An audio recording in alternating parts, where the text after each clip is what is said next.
जय श्री राम। आपका मेरे रामचरितमानस में स्वागत है। रघुपति राघव राजा राम, पतित पावन सीताराम।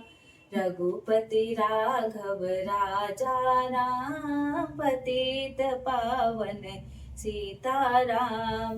भूपति भावई मिटै नहीं, जदपि न दूषण तो किए अन्यथा होई नहीं, विप्र श्राप अति घोर।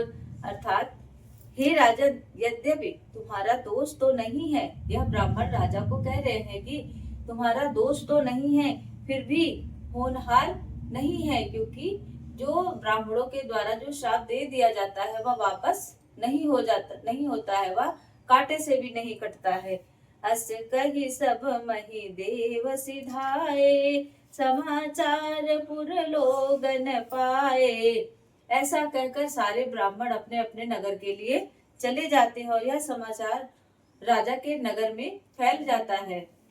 सोच ही दूषण दैव ही देही, विरचित हंस काग की अजेही। उनके सारे नगरवासी यह सोचते हैं और कहते हैं कि भगवान ने यह बहुत बड़ी गलती करी है, जिसे हंस बनाना था उसे कौवा बना दिया, यानी जिसे राजा मतलब कि राजा बनाना था उसे उन्होंने राक्षस बना दिया। उपरोहित ही भवन पहुँचाई, असुर तापस ही खबर जनाई। उस काल केतु नामक राक्षस ने उस राजा के पुरोहित को उनके घर पहुंचा दिया और उस तपस्वी मुनि को खबर पहुंचा दी। ते ही खल जह तह पत्र पठाए, सज सज सेन भूप सब ढाए। उस तपस्वी मुनि ने जिसको जिसको अपने जितने भी मित्र राजा थे उनको पत्र भेजा था कि तुम उनके यहाँ कूच करो, लड़ाई करो राजा के यहाँ आकर के।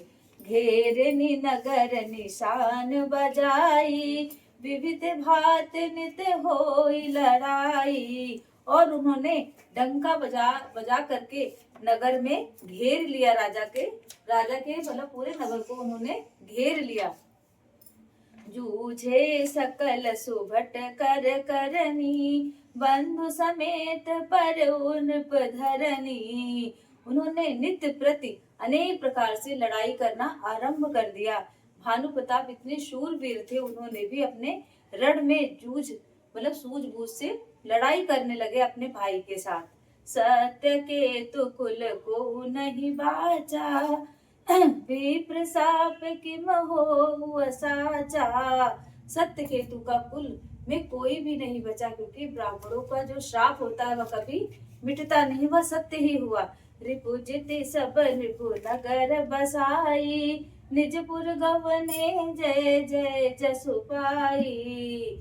जितने भी राजा आए थे उन्होंने राजा पर अपना आधिपत्य बना लिया, उन्होंने राजा को मारकर वहां पर अपना आधिपत्य बना लिया और अपने अपने नगर के लिए चले गए। धन्यवाद।